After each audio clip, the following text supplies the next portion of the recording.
Hey everyone, thank you for joining us. My name's Wyatt. I'm Julian. We're from LITHOGRAF.com. And this is the LITHOGRAF Podcast.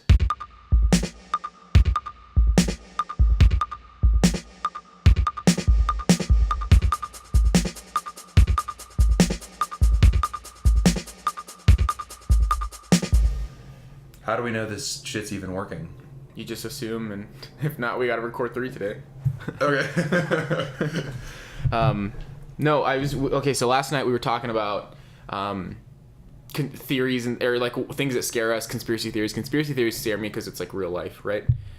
Well, does that make sense to you? You were kind of like a little... What you're saying, I think what you're saying is like conspiracy theories scare you if they're real because it's so deep and that might only be like scratching the surface of what actually is going on. But because people always like, you know, in rivers and politics, the lightest shit floats to the surface. Right. And you're like, okay, yes. But... Hold on. How crazy can it get? Because the shit that's out there is already crazy enough. Right. But I was saying like horror, like you were talking about what that guy's name was because we were browsing through Netflix. All Good Things came up, and you're like, have you ever seen that? Robert Durst. And that Robert Durst. Fuck. Okay. By the way, side note about him: you haven't seen a picture of him. You know how we were talking about eyes, and you can like tell if someone's crazy just through their look. He has like these black like demon eyes. Like, hang on. You should just look up a picture of him. Just type in your boy Durst. Was that Yaboi? Yeah. By the way, we have to light the DE, the ceremonial DUR. Oh. DURST. Okay, I'm about to get freaked the fuck out at 9 in the morning. He has these fucked up He's old now. Look at him, dude. Yeah. Okay. Look at that third one with the Today Show logo. So in the movie, look at that. Oh my god, I was high on meth. That's his while filming The Jinx. That's his thing. No, there's no way. He's just By the crazy. way, lit the ceremonial candle. The ceremonial chakral. The ceremonial lithograph candle. That's it. But yeah, But anyway, what were you saying? Like people like him scare you more than any monster possibly could. It's the things that have happened in real life or can happen in real life that scare me more than things like Saw and well, Saw is quote unquote horror like, movie. Saw is like just, actually the stupidest. But you know what ever. I mean? Like demon shit is real, so that scares me too. But yeah, debatably real. Right, but. So we were talking about this, and then... which I want to get to, by the way you explained the beginning of The Jinx just gave me a chill down my spine. Explain it one more time for me, because I already forgot. He's had 3 people die under, like, unrealistically coincidental and strange experience... Or, what's the word? Like, parameters? Like, I don't know. Conditions. Okay. He's had these people die in ways that like don't even make sense. But family members and friends. He had his first wife. They never found a body, so it's assumed because of the next 2 people that he killed her or had someone kill her or something. But like, you watch this documentary, and it's like I think it's like 6 hours, and when you get to the fucking end, you're like, how is this? He's still free. I'm pretty sure he's high on meth, Wyatt. Oh yeah, well, that's cool. He was innocent the whole time. Yeah, that's how it works. No, but you were saying so. All Good Things. The director was just like, he reached out to the director of All Good Things. He heard that there was a movie loosely based on his life. So I guess I've never seen the movie. I don't really know much about it, but I guess it's about this like heir, because he was this heir to this like real estate empire, or construction, something like that. I think it was like Durst Real Estate.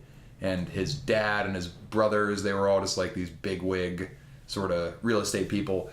And I guess the movie is like based on that. He's like this sort of wealthy but like reclusive playboy, and he meets this good girl, and then I guess he fucking kills her or something, you know? And like that's... Ryan Gosling plays him, and he's all like, handsome and creepy at the same time. Yeah. And yeah, so... I'm going to butcher this like 100%, but I'm pretty sure that Robert Durst reached out to him and was like, you know, he talks like this. He has this really creepy, like he's like a witch in a man's body. Crazy. Okay. And let me grab this coffee real quick. He's just like, he reached out to the director and was like, I want to talk to you about shit. And the director... Well, you said, oh yeah, you didn't portray my life properly or something, right? Yeah, he was like, I think there's more to the story. And he like wanted... It could have been some sort of weird, like, Freudian, like, guilt thing where he just, like, deep down really wanted to confess to the murders. So instead, he did it in this really weird, like, roundabout way where he got the director's attention and then played this, like, cat and mouse game with him where he was the mouse. He would be like, oh, and, like, evade him and, like, not want to show up to the interviews and shit because I guess he didn't want to tell the rest of the story. But the way he got caught when he was fleeing... I told you about how he was disguised as a mute woman, which, by the way, if anyone's listening to this, and that alone is enough where, like... That's creepy, yeah.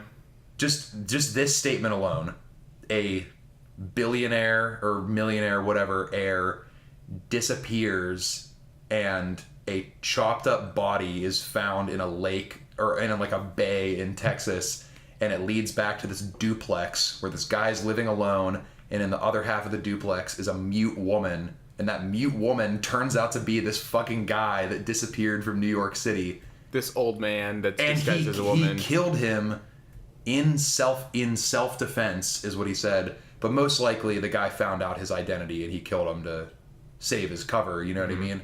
He killed him in quote-unquote self-defense and gets off. They were like, yeah, he killed him and chopped him up into a bunch of pieces and cleaned the crime scene in self-defense. And then... Because he was high on meth the whole time. I guess. But the way he got caught... So this was the third of the 3 murders, but it's the first that people found out about. You know what I mean? So then they were like, oh, let's look at the first one. And then the second one is probably the weirdest.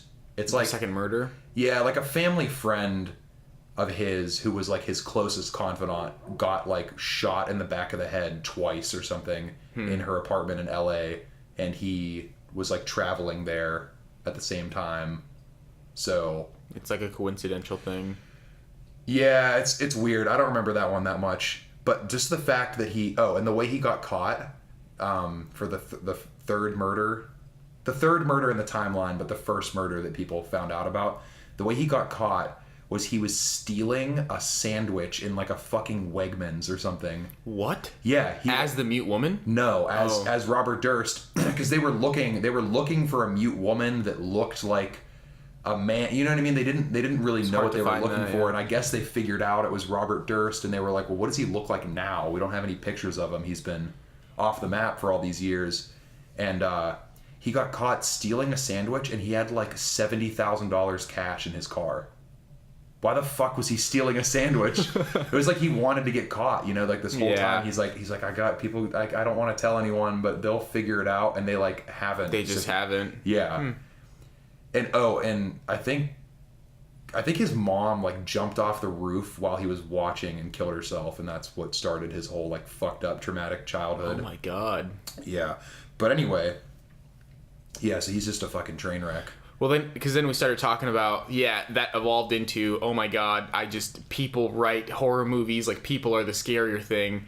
And that's so easy to say though, because like that's a good point. Almost 100% of people's fucked up thoughts are never going to be acted out. Right. And I'd rather them write it out and turn it into a movie or a horror book, you know. I've had like the worst thoughts ever, and I never want them to be realized in real life. I know that some people are terrible and like, you know, fucking ISIS exists. Like, there's people out there that are like, I really would like to see gay people stoned to death. My God. And then they do it. They're like, they visualize and they make it happen. And that's like probably the worst shit going on, like just in terms of human to human behavior.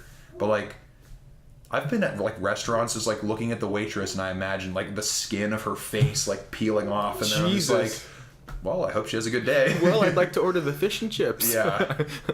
The vegan fish and chips. The vegan fish and chips. Hey, forgive man, me. Yeah. Look, you can't even... Gardein. Your vegan card will be revoked by the vegan police. If you just joke about ordering something. Yeah, it's like if you don't say like, yeah, man, I used to eat like crazy amounts of like chicken. You got to be like, but it was before I was vegan. Like, you can't... I'm kidding, but like, you can't... Right. It's funny. Yeah, you gotta tiptoe around that shit. People don't like that. But yeah, there's this little girl that just fucking really wants to kill her parents. Well, at the time, wanted to kill her parents. Oh, and I forgot. Did I tell you the therapist that she had and like the crazy fucked up shit she used to do to her patients? She used to like put them in bags and shit. No. That was what the little girl did to her brother. She put him in a pillowcase. Well, this therapist she had. No, you said the therapist put the kids and made them like birth themselves. Yeah, so her and her assistants would like cover them with pillows and like push them down and like yelling at them like get out, like be reborn, and the kids would be like suffocating and struggling and like be put through trauma. And when they would come out, like this is like not like 5 or 10 minutes, this is like 45 minutes to an hour when she felt like they were good, you know? How strong was she? That sounds with like extremely difficult. 2 or 3 assistants, you can just kind of like, hey, okay, I'll take the first 15 minutes, you take the next 15 minutes. No, I imagine this lone woman just determined, this looking at her watch, like, all right, you're almost there. This fucking lightning rod from hell, just compelling her body to for 45 minutes. She's just choking this fucking kid. Oh my god! But it worked for this. Okay, so then I logged onto YouTube and I saw the little girl that I was talking to you about, and her eyes are just like the happiest little eyes or whatever, which makes it even creepier, I think. Well, okay, how often has that shit been happening? It happens all the time. Where you will say something out loud, and it will end on your phone, like in a different destination, and it will end up on your desktop when you come home. Mm-hmm. Like it happens, but because they're speaking of conspiracy theories.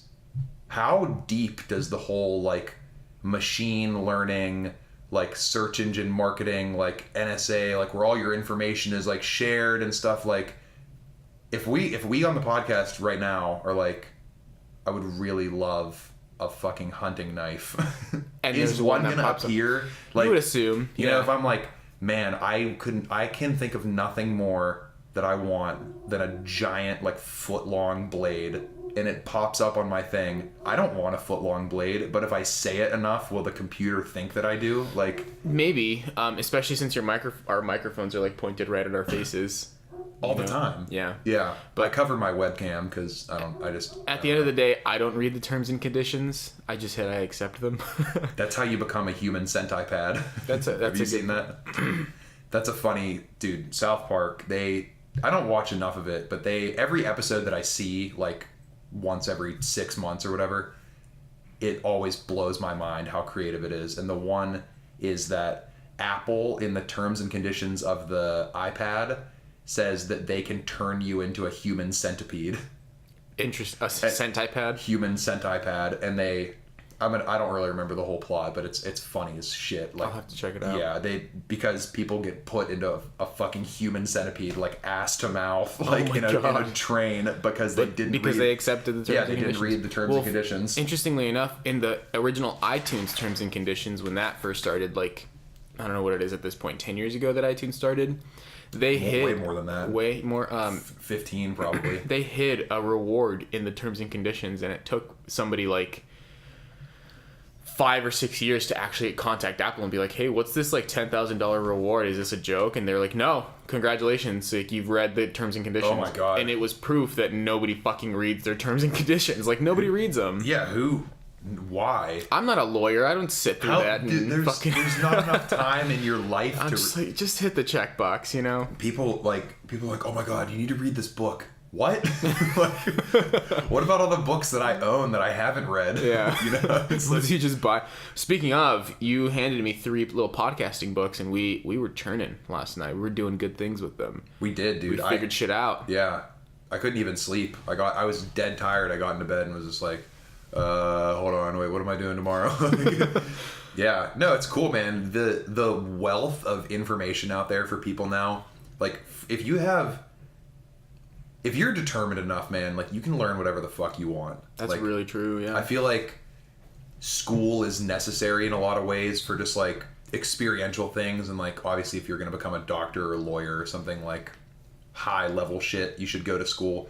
But if you want to be a podcaster, you don't have to do jack shit like formally. You have to work really hard. You just buy 3 books and start. Yeah. You know? Yeah, exactly. And, you know, actually, my dad got me those, like... I saw one of these is a very adorable note. There is. Did he buy you the little mic condenser thing? There's a Amazon, I think it's this one. Oh, really? This. Yeah, he's been a big push. Yeah, this is exactly it. He got me this piece of equipment and these books for Christmas one year, and I was like, it took me like a year for it to hit me, and I was like, damn, you know what? He's right. He's probably just sick of me talking about like all the shit at the dinner table. He's like, you need an outlet for this. Like, get on the microphone. Because I get bored of like talking about like kids and football. I don't care. I just want to, like, I'm like, hey, did you know that JFK? Like, yeah, like I don't know. I just want to talk about cool stuff, and so he thought that was a good idea. Just pretty dope. Like it's weird. I was actually just talking about this yesterday. Is you don't get to pick your parents. You like, it's like this weird lottery, and you can have a parent that's like, I want you to be a bond analyst, and you're going to work in the financial world, and you're going to just slowly hate yourself like a James Bond historian. Yes, which would have been way cooler. That also, what if that existed? Yeah. I bet someone's job is actually that. Like, they curate James Bond memorabilia. The biggest Bond collector, I assume, is a millionaire, or has things worth $1 million, because that's a fucking fan base right there, especially in England. God Save the Queen. Which, speaking of, I did watch a bit of that conspiracy theory episode last night. I was like, I'm gonna watch a little piece of it. Oh, about like the Sex Pistols or whatever? Just sex, drugs, and rock and roll and all that. Apparently, the Rolling Stones got arrested because the FBI didn't want. Do you know that the Rolling Stones got arrested? They got their house raided. You didn't know this? No, I mean. So they were tripping acid. They came back home. I just assumed that like every rock star has faced like X amount of turmoil throughout their career. That's like, and they're like, yeah, do you know that so and so got shot at this club? I'm like, yep, I didn't know that, but I did. That's funny. So they just got their house. They got their house raided, and apparently the FBI went in on their drug dealer when he was coming into England. They were like, hey, like, you have your I don't know. It's weird because he was Canadian, but they bribed him with being able to come back to the States. Oh. Yes. And so they were saying, well, we'll let you go off free and let you keep your residency to the U.S. if you get in close with the Rolling Stones. Long story short, they assumed the conspiracy theory is, and the reason my gripe with the show was that they weren't really conspiracy theories. It was just like, that's kind of obvious. Truth. Yeah, the untold truth. These policemen show up and basically let the guy off free. Even though when they opened up his briefcase, they listed like every single thing that they found in his briefcase. He was a drug dealer, so he had just had everything, right? But where are those people? Those that just like you learn about in like health class. You're like, one day you will stumble upon a man in a trench coat, and he will open up his jacket, and it will have every variation of every drug ever, and on the other side of his jacket will be every weapon known to man. Great question. Where are these people? No, I always imagine pocket watches and then knives on the other one. Like that. It's like in like Hey Arnold and like really cartoonish portrayals of New York City in movies, and that's it. And you're just like, hold on, where is that person? I just want to see them. Let's just see them. Yeah, that's funny. But so apparently the FBI were the ones that tipped off the police and were saying, we want them to have some sort of a record, that way they can't get a U.S. The Rolling Stones? The Rolling Stones. Yeah. That way they can't get a U.S. What is it called? Visa, like a travel visa. Yeah. So they can't tour in the U.S. and therefore bring their sex, drugs, and rock and roll propaganda into the U.S. Which I believe. Eventually, I mean, they ended up... and the best part about the conspiracy... It's cheesy. It's pretty generic show. The Stones just played in Pittsburgh like last year. So eventually, so the funny part about this show is they have reenactments and things like that, and it's a really like the opening cinematic is just like a really cheesy like red lines being drawn and really shitty shadows, and it's like conspiracy ? Written in red. It's like it's trying to make those pin boards, those like connecting pin boards. Yeah. So this show itself sounds like it's a conspiracy to debunk all conspiracies. That like it was made, and they're like, we're gonna make this really shoddy, poorly researched documentary series about all this shit, and then at the end of it you're going to be like, well, the moon landing was 100% real. Because Jesus, this show really sucked. Well, the reenactments were decent. They kind of looked, I mean, they made them dress exactly alike and made them wear really big sunglasses so that you can't really see the likenesses between Keith Richards and Mick Jagger and whatnot. Keith. But it's funny because at the end of it they're like, and to this day the Rolling Stones are the biggest, most successful, most like, they keep playing music to this day, and they're like prolific, and they sound great. And Mick Jagger's just like I don't want. It sounds horrible, and you can't, like, they're playing I Can't Get No Satisfaction, and Keith Richards playing his guitar is just like it doesn't sound good. And then Mick Jagger. Is this real life? Is real? Yeah, footage? it's like they play real footage of them. They're like old. Well, they're like today old. Yeah. And you can just, and Mick Jagger goes and you just can't understand it. And I was like, they don't sound good anymore, man. Like, but I don't think, dude. Honestly, I don't think they ever really sounded good. Yeah, they have a couple. Like, Gimme Shelter, just in terms of, like, tone, and it's, like, just classicness that it has, mm-hmm. I really like. And same with, like, Paint It Black, like... But even that's a remake. That's just, like, a cover of a song. Oh, really? Mm-hmm, of a French Paint It Black. Huh. I didn't know that. Mm-hmm. But... Oh, you know what? I think I did know that. They used that in some sort of, like, trailer for a video game or something. Like, probably, like, Gears of War 3. The French version of it. Yeah. Yeah. It's been in it's been in movies for sure. Yeah, I think I remember that. There's no way it was in Gears of War 3, but you know what I'm talking about, like... Gears of War, by the way, had an amazing trailer. It was Mad World. Yeah. Oh my god, it was amazing. I have it on my Xbox 360 still. That Donnie Darko ruined that song for me, like... That little sequence. Yeah, because it's the actual version, the Tears for Fears version. I don't know, actually. It's when he's walking through his high school. I had probably the weirdest experience, like, watching... I had seen, like, bits and pieces of it, and I knew that song was associated with the movie, and I never really saw it all the way through until I was, like, 17, and I watched it at, like, 6 in the morning, and the sun was, like, rising, and I just decided to, like, walk out my front door barefoot. Just to see if the bunny man was there? I don't know, no. I just kept walking. I just, like, walked and walked and walked, and I lived, like, I don't know, a mile from a cemetery, and I walked into the cemetery and just, like, walked around barefoot at, like, 5:30, 6 in the morning. And I was, like... I felt like I was possessed by, like, the angsty teenager watching... God. I was the ghost of the angsty teenager watching the angsty teenager movie. What is the ending of Donnie Darko? Do you fully comprehend it? Is he dying at... Because I mean, spoiler alert for Donnie Darko. It's like a 19-year-old It's been movie. Years. Yeah. You've had time, right? The ending... It's been a long time since I've seen it, so I'm going to butcher it, of course, but... airplane... jet what is it, the fuselage, whatever it is, the piece of the wing that's round and spins falls on his house. Engine. That's the engine, turbine, the turbine, that's it, falls on his house, on his room. So was he dead the whole time, or was he dying? But there's also people are like, there's two interpretations, because some people are like, oh no, it was another dimension and he was never there the entire time. And what? I don't even think that the director knows. Yeah. His name is Richard Kelly, and he's just a fucking creep. Like, all of his movies, he has this movie called Southbound Tales, I want to say. That sounds familiar, actually. He has all these, like, really, really strange, just, like, far out there movies.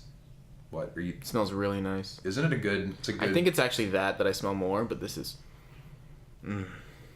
Katie woke me up this morning and was like, "You need to stop it with the smelly shit." And I was like, my room smelled.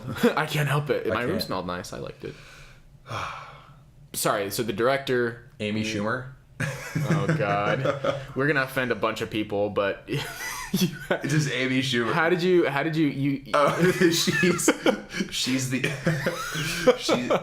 that this is just like a disclaimer before we that, like, she's the only woman in the world with a punchable face.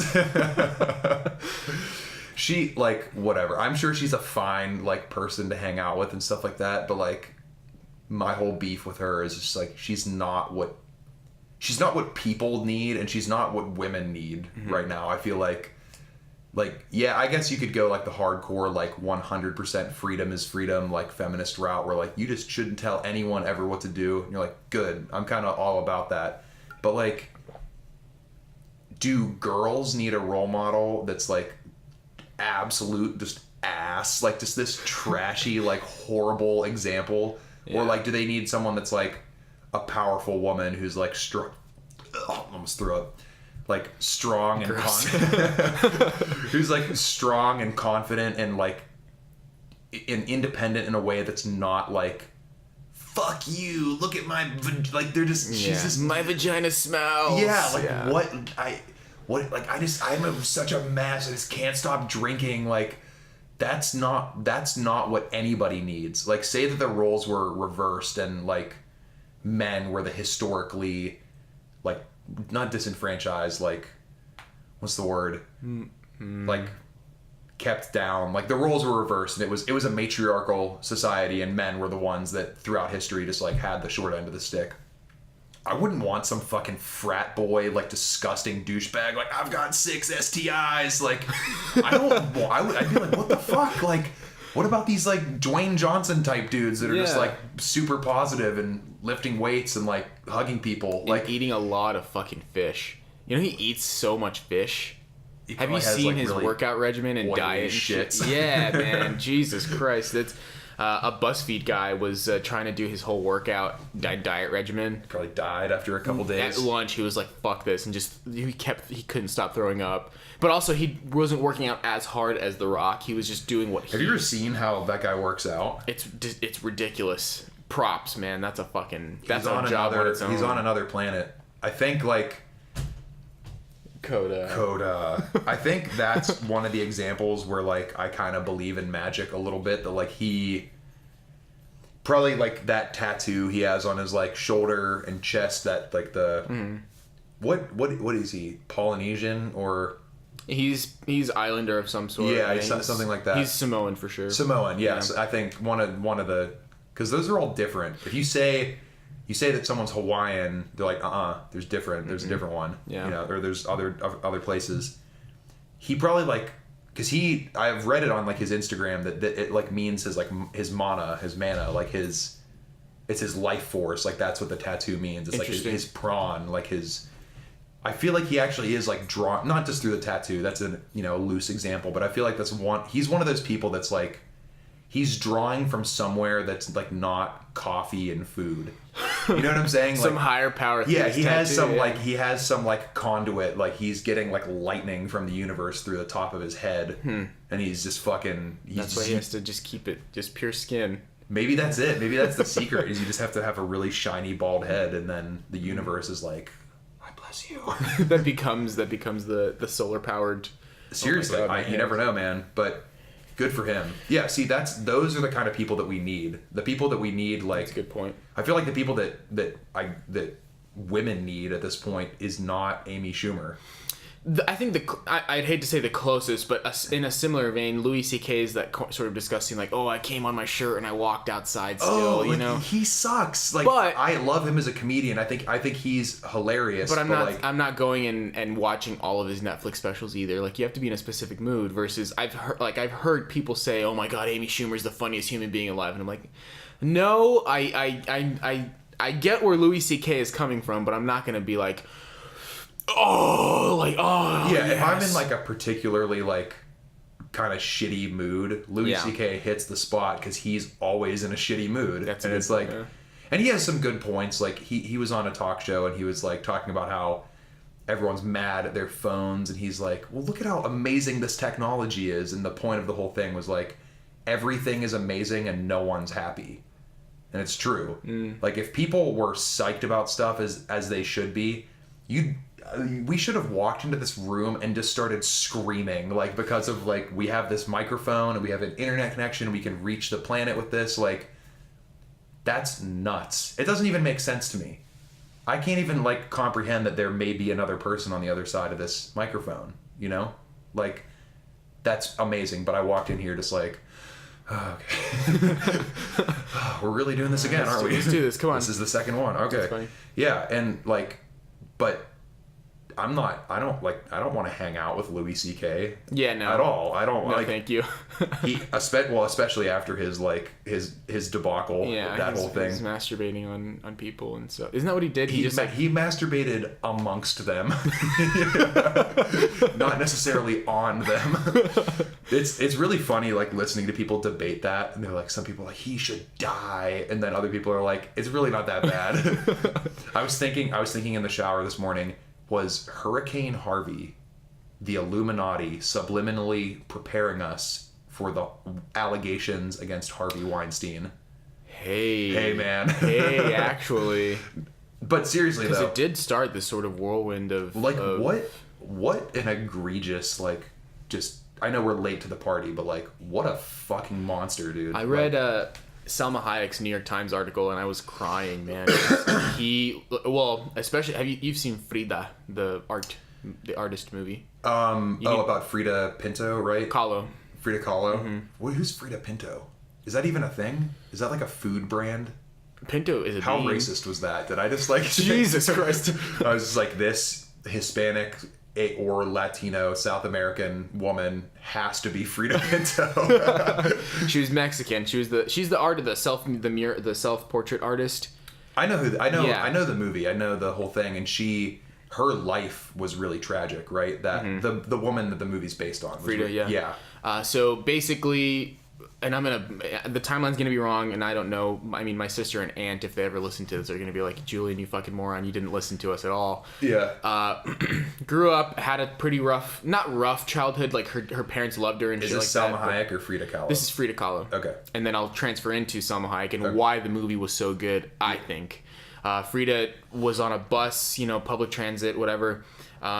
It crashed, and a pole or something. One of the when was this? Like in the 50s or 60s? No, 20s. Oh, really? 30s. So that this was like back in the day. They had buses back then. Public transportation. You know, like I don't know what it was. And again, the rail. I'm butchering this all, but the loose information is there. One of the hanging poles or whatever somehow ends up going through her vagina, through her genitals, and out her spine. What the fuck? It crippled her for a while, and then obviously she couldn't have children because of it, and just like ruined all of her reproductive organs. Was paralyzed from the waist down for a long ass time. So she was in this extravagant bed because she couldn't move from the bed, and her brother and dad, if I remember correctly, put a mirror on the ceiling for her, and that's how she started painting. And she could only do self-portraits because she could only see herself. But around her, she would put flowers and scenes and things like that, and that's why you see really weird. In one of her portraits, there's like blood and like a dead baby and all these things. It's because it's a metaphor of, I assume, a baby that she could have had or now cannot have because she, it's just like life events occur. Yeah.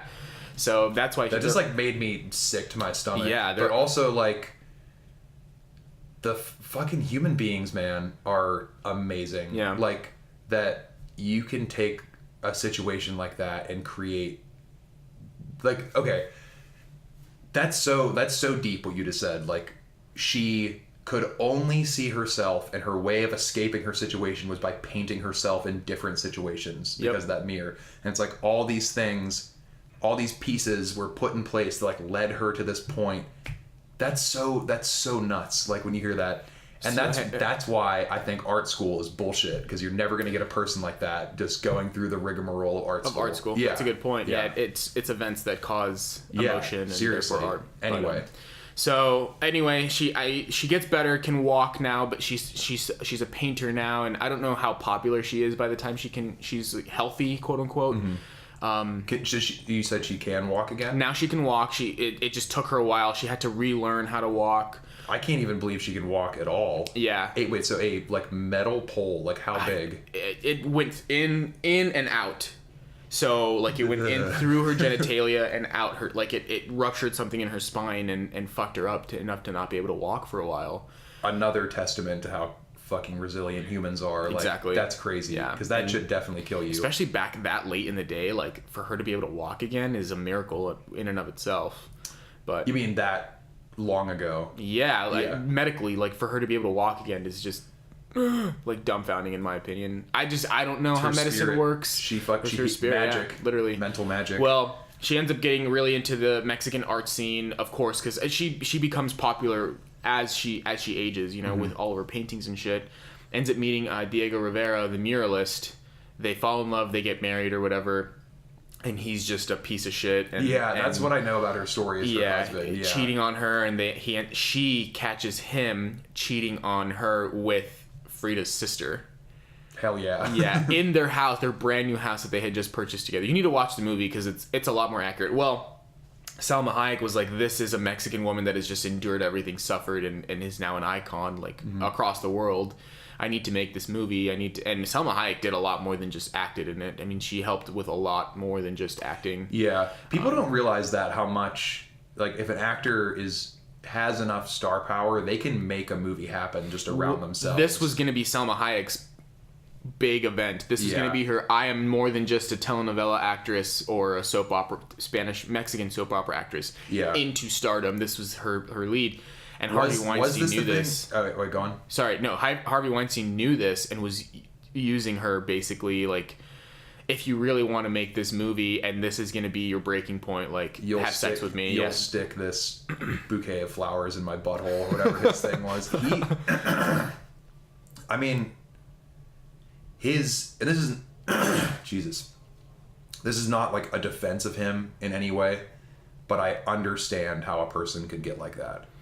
Yeah. You just think of, if you think of how, just how gross he is, probably what his diet was, probably never had like a conscious, like, loving thought, you know what I mean? Like, he probably was just like, he just got up and was just like, just this greasy, like, greedy person.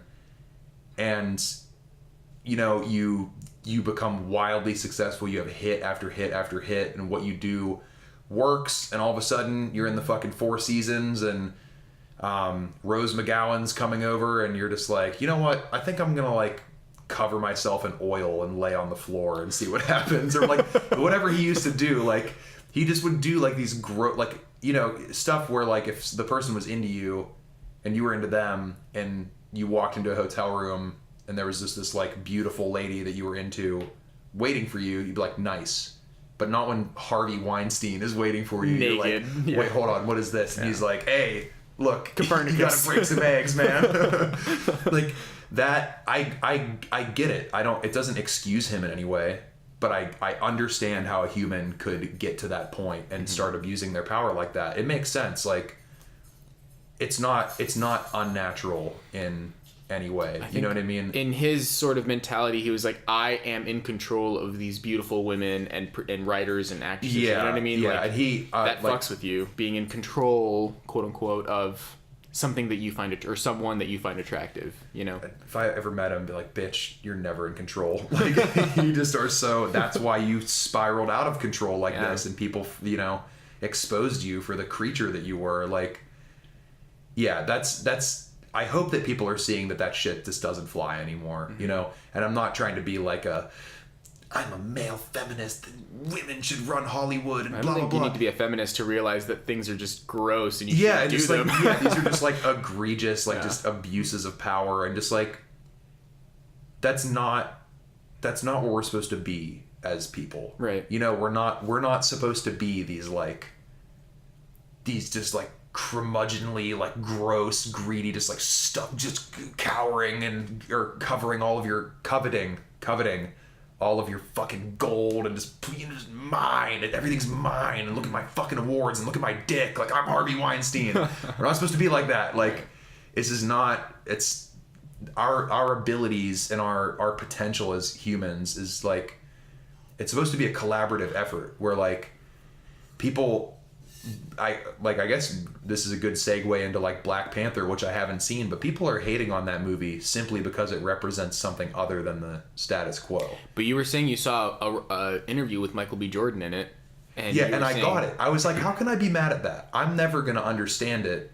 That doesn't mean that I need to be like, what the fuck? Like, what happened to good old white Hollywood? You know, that's the thing is, you as a white male cannot say that you've never had a hero. You know what I mean? Probably too many. You have a lot of them. Honestly. Like, so when on the rare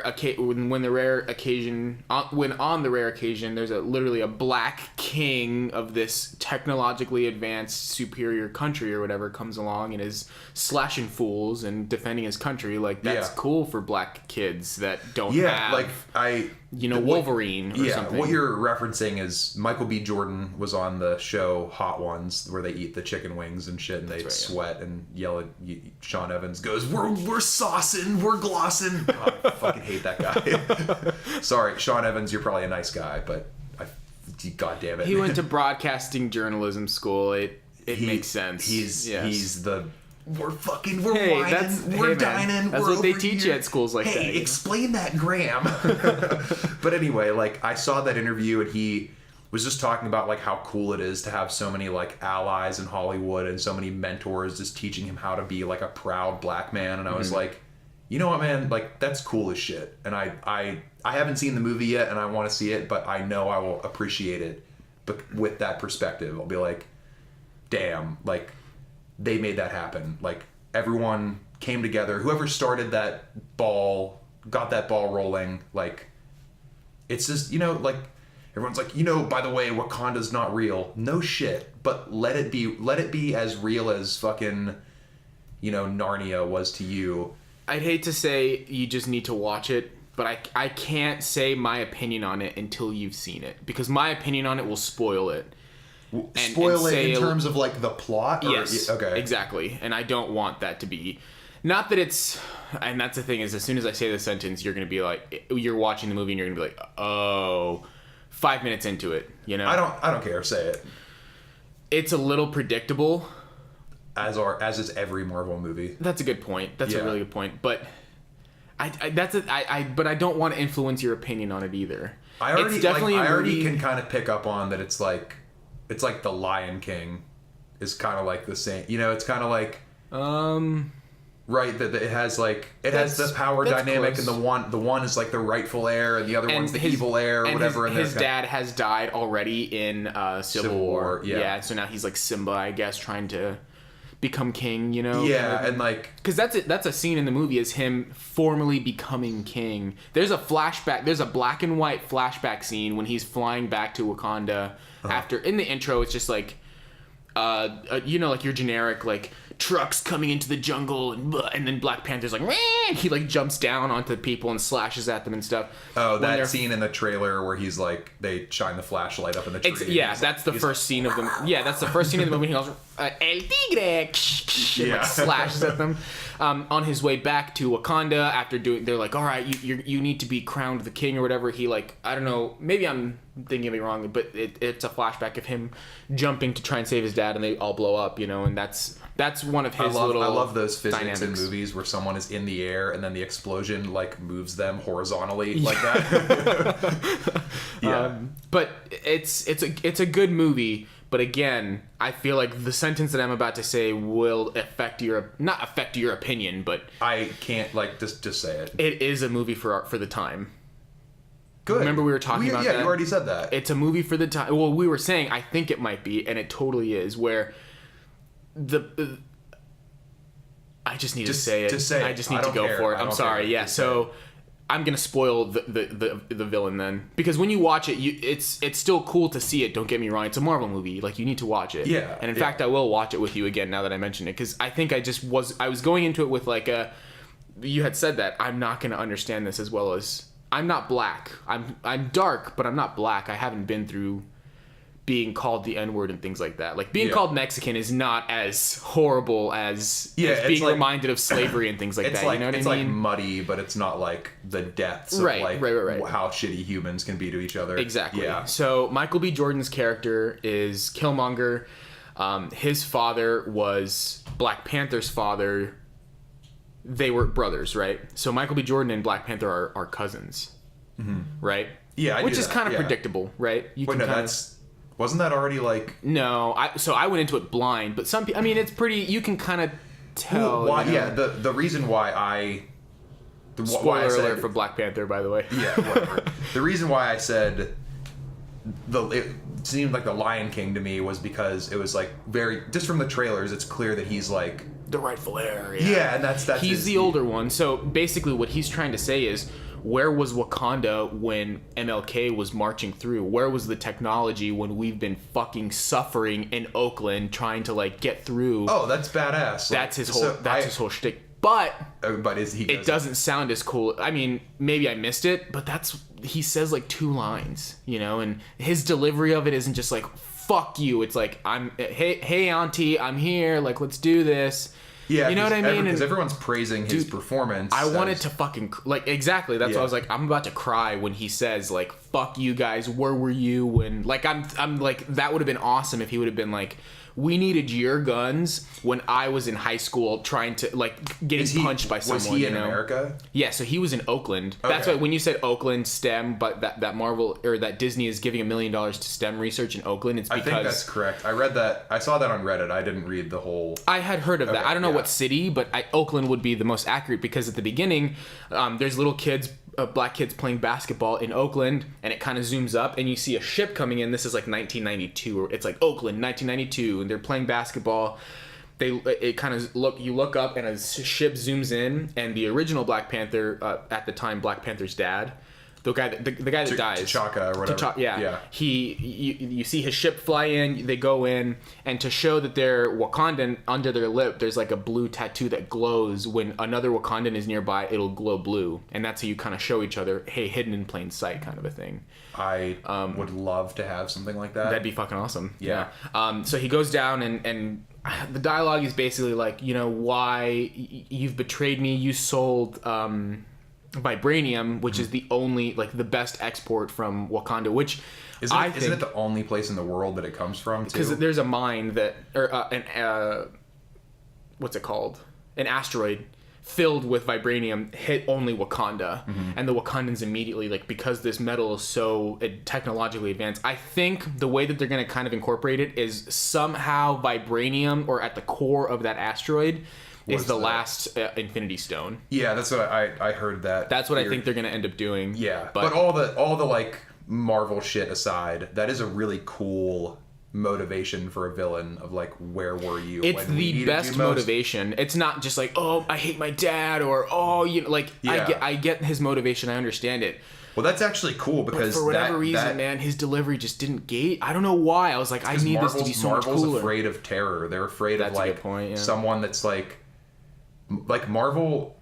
You know, I get it that they have to be family-ish friendly, but I think kids are more mature than we give them credit for. Exactly. I think that, like, when I was a kid, like, I watched movies that were really like challenging. You know, that like the rating. You know, I didn't. What? It has like an 88. No. The rating PG-13. That's PG. They're all PG-13. Yeah, it's 100% PG-13. Yeah. Okay.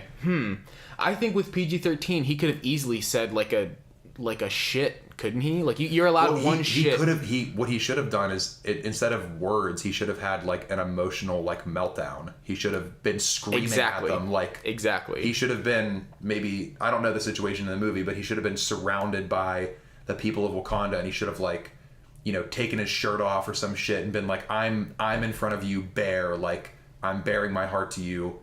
What the fuck? Like, exactly. Where were you? And he should be like screaming and like really emotional, probably on the verge of tears. Like, that's what I wanted. Yeah, like that's cool. But what I was saying, like, I think kids, especially young black kids who are watching that and like looking up to these heroes now, which, like, again, something I'm never gonna understand because growing up I was kind of like. Every you know, it's weird, you don't think about that, but like everything you see on TV, you're kind of like, oh, that's me. Except for Rocket Power. Right. You know what I mean? Except for Rocket Power. Yeah, but Rocket Power was still a dope show. Like, yeah. But, you know, kids seeing that, they kind of need to see the opposite of that spectrum. It can't just all be, because not everyone's going to not everyone's personality is going to perfectly line up with the hero of the movie. Right. And sometimes the villain has equally sound motivation, and what they need to see is like that just because they have a good motivation doesn't mean the execution of their plan is good. Exactly. You know what I mean? Or that the execution of their plan is going to benefit everybody. And I think that's where my biggest gripe is his execution of, all right, All right, wait, before we get like way too deep into the spoilers, I just wanted to touch on that part of it. But I do want to see the movie. You will go watch. Okay, because then that's fine, and I'm happy with the way it was delivered, because it is very much just like a. Because he's like, where were you when MLK was marching across the bridge in Selma? Yeah, exactly.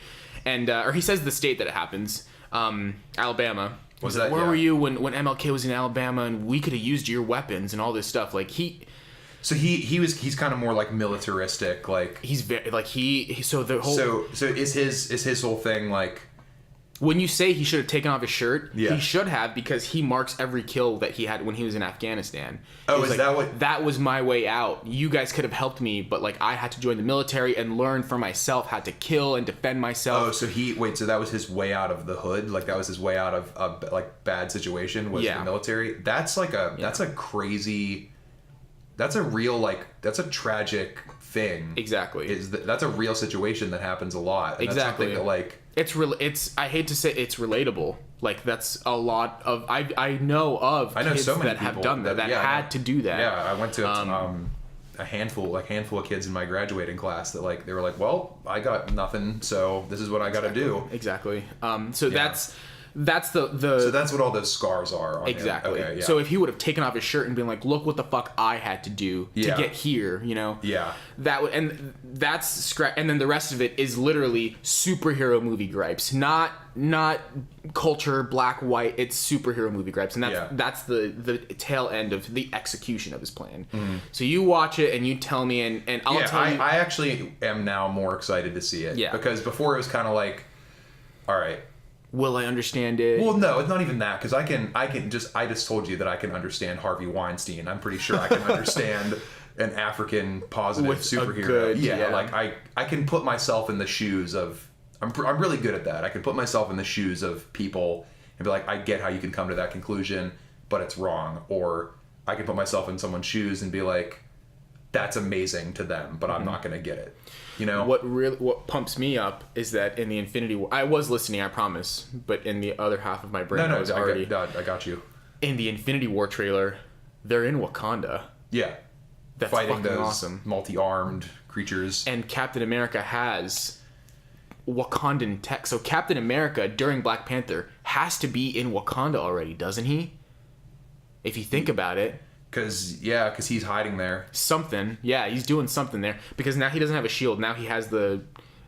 He'll probably get his shield. Yeah, no, I saw the trailer. He'll probably get his shield back eventually. That's a holographic shield. That's in a comic book. Oh, okay. Yeah, somewhere. He has a holographic shield. Now he has two of them. And he could probably throw something at people now with tech. Are they just trying to turn everybody gay, making Chris Evans have long hair and a beard now? They're just like, hey. No, because he's not Captain. Now he's Nomad. He's not Captain America. I know, but so he needs to change his view a little. His looks. For sure, but you just like, you look at that and you're like, come on, man. God damn it. You're just like, you start salivating at the mouth. You handsome bastard. What the fuck? Yeah, it's the whole Marvel thing is pretty sweet though. Like, I'm not super into it, but I know enough about it, and I'm honestly just. I wish it wasn't superheroes that they did this with. I guess there really isn't any other thing that they could have done it with, but I am just happy to see that a franchise was pulled off, like this extended universe thing. Yeah. But people are going way too... We don't need a Godzilla universe. I don't think so. I think it'd be cooler just to have, like... Well, actually, no. Okay, that doesn't make sense. Because... we don't need this whole, like... We don't need King Kong versus Godzilla. And we don't need, like, all that shit. Oh, I see what you're saying. I think that it would be cooler if Godzilla just had his own sequence of movies where he fought over and over again all of these different, increasingly more badass monsters. What do you mean, then? What's the difference between that and creating a universe? I don't know. That's why I said that sounds stupid. But, like... I'm trying to think of what a good example is, but like everything is becoming a shared universe, and it's kind of like... I mean, when people see... I mean, DC... when they see success in something, need to kind of get a piece of that. Yeah. But the thing is Marvel... This wasn't hey, tomorrow we should start this. This was hey, in 12 years, we're going to have this thing happen, but in the meantime, let's kind of plant some seeds here and there.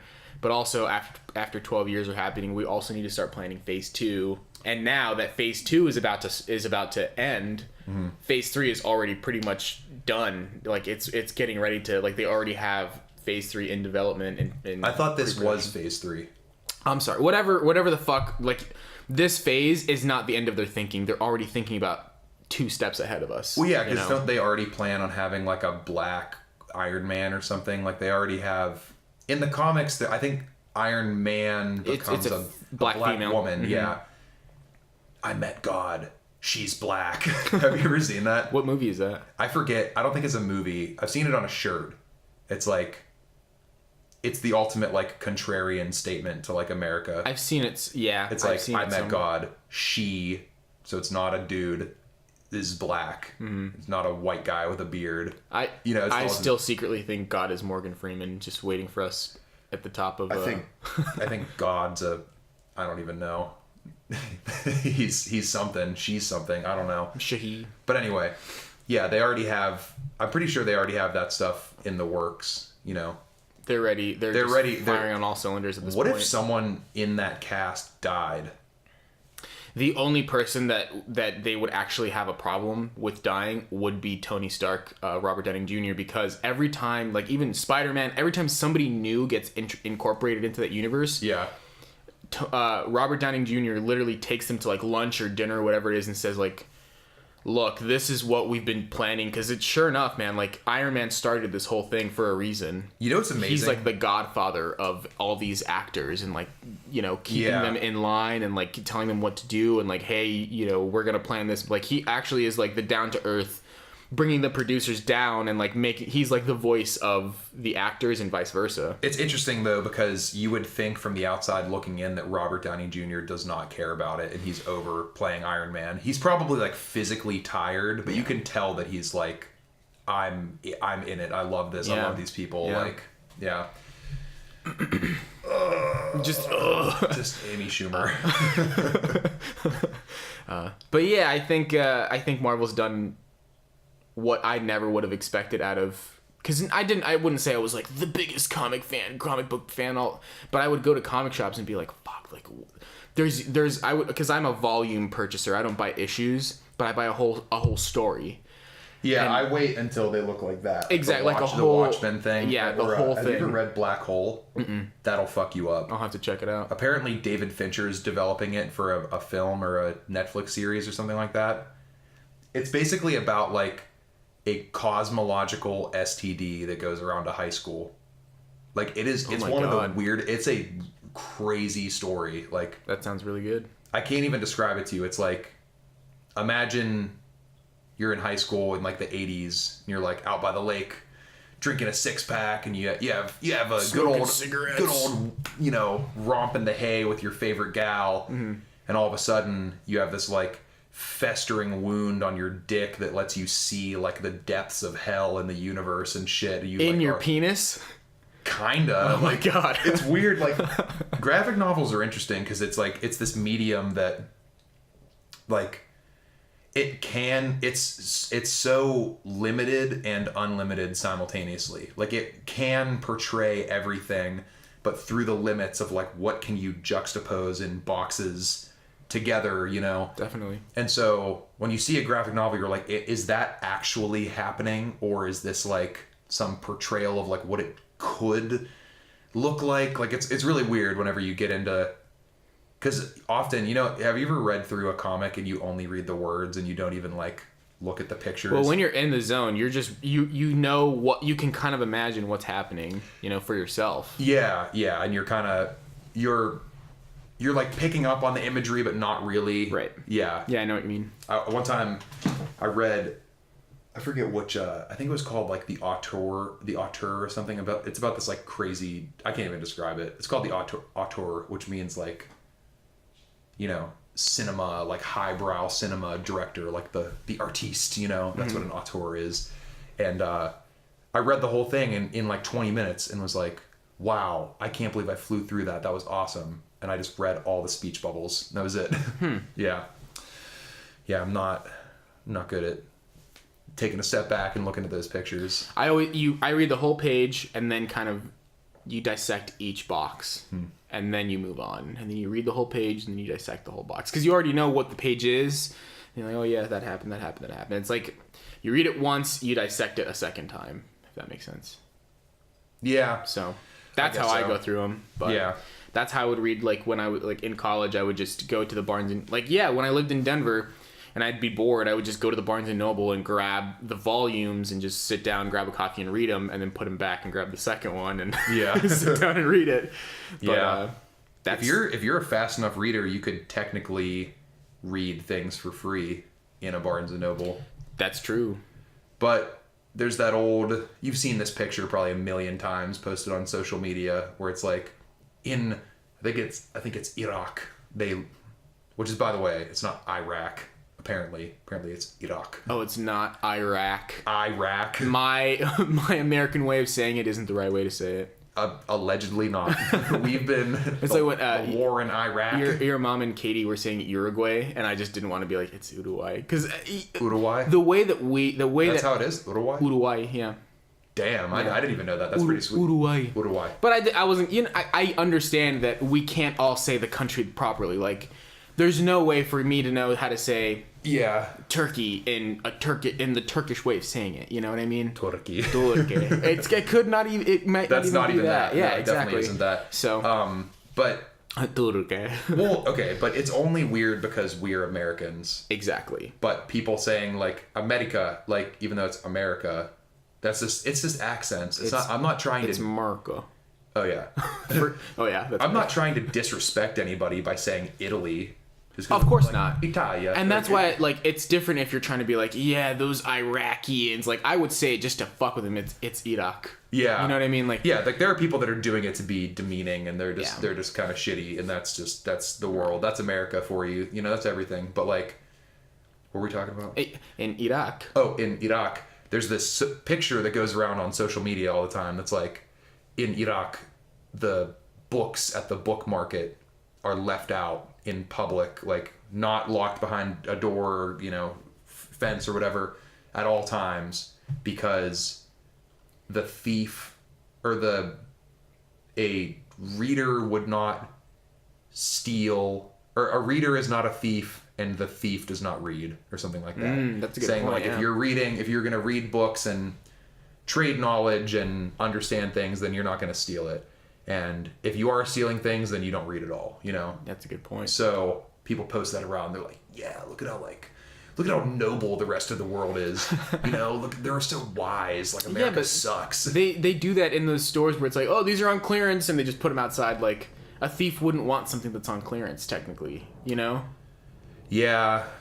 Yeah, it's a weird thing. It's just, I don't know why you can't. Well, I would, if I were a thief, I would respect a store that has not the nerve, I was about to say the nerve, but the balls. The balls to put the clothes up, because it's like, I trust I love where I am enough, my location, and I trust the people that I'm around enough to be like, yeah, like let's put the books out. Well, yeah, and it's like, even it's a nice stealing, like, even if you took all of them, how are you going to flip all those books? If you took every book, how the fuck are you going to sell all those books? Because the bookstore can't even do it, and they're a bookstore. That's a good point. So, like, even if you brought, like, a fucking backhoe into that Iraq market, and you just backed the big, wide shovel part of it up and scooped them all up, you took them away, and you were like, oh, look, I've got my fucking book market right down the street. You can't sell them, because they could sell them. Yeah, and you're like, hey, you want to buy these books? And be like, hey, we didn't even want them there, so why do we want these here? Thank you for taking them off our hands. Yeah, that's an interesting thing about, like, just books. And I was trying to think, or, like, sometimes when I get, like, real, like, lost in thought, I always think about books, like, obscure books. And I'm like, how would I find, like, a book on, like, the art of, like, lighting a candle? Because guarantee you some freak in, like, Spain in 1962 was like, that is a very special way of, like, he, like, got, like, super into, like, he was like, it must be perfect, and, like, he figured everything out, and he wrote this, like, 100-page thing on lighting fucking candles, like, when you read that, someone's, like, view of that not hobby, but like act in that specific way, you're getting this like conduit of information that like it's trippy. It's like this, you're seeing the world through someone else's eyes by reading that book. And I'm like, I always think like, where can I find this shit? Where can I find like these crazy, like really deep, like weird books that offer this like totally singular, unique perspective on things? Like there's Bethesda games. What? Oh, those like books that are just like, what the fuck am I reading right now? Yeah, like they have actually, shout out Sips. Do you ever watch Sips, the YouTuber, the video game YouTuber? What time is it, by the way? 10:30. 10:30. We're good. Yeah, we're good. Would sit down and would read. He would go through Skyrim and he would do gameplays of it and stuff. Pick up books like oh, that's a new one. I haven't read that one yet. And then read the short stories that they actually have. And then read the short stories that they actually have on there as it's like story time with Sips, and they were just books out of Skyrim. Mm-hmm. Those are actual like short stories, like actual tales. You know what's even deeper super cool is the books in The Witcher. Oh yeah, I bet. Because fucking Poland. See, the people at CD Projekt Red have problems in the best way possible, in the most beautiful, like I can't believe that they exist way possible. How the fuck did they do that? Which book? Have you read any of them? Yeah, so they're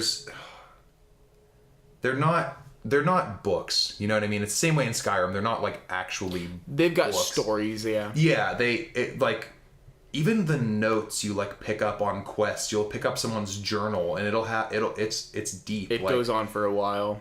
See, that's what I'm talking about. Like how do they do that? How do they like compartmentalize all of these characters and their motivations? Like there must be like 1,000 unique names in that game, 1,000 like unique moving parts, not just NPCs and enemies and stuff like that. They're like 1,000 things that have names and motivations and an object or an interaction in the world that moves the story a little bit. Like even more than that. So I was playing through Blood and Wine and just for whatever reason decided to cut through the path. I was going on a quest. I was going to a quest and I was like, oh, like actually I can cut through this little like forest and save a bunch of time. We're talking about The Witcher 3 Wild Hunt, by the way. Right. Just for anyone right. listening. And Blood and Wine is the downloadable content that you can purchase. Yeah, this is a video game. I don't know. I'm sure people will figure that out. Right. But it's a video game for Xbox One, PS4, and PC. Mm-hmm. Yeah.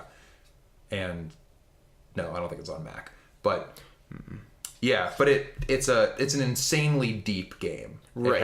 It's probably, I think it's the largest playable map that isn't empty bullshit. And I was trying to tell someone this. I was like, look, this is based on, the first book was based on it's short stories, right? Like from what I've gathered from you, is the first book is just a bunch of short stories. I read the first two. I'm in the middle of the third book, and the first two books are just short stories, and the purpose of them is just to sort of like introduce you to the world of The Witcher, which I forget if it's Temeria or what the like planet is called that they're on. It's called, I just read it in an article. It's just called like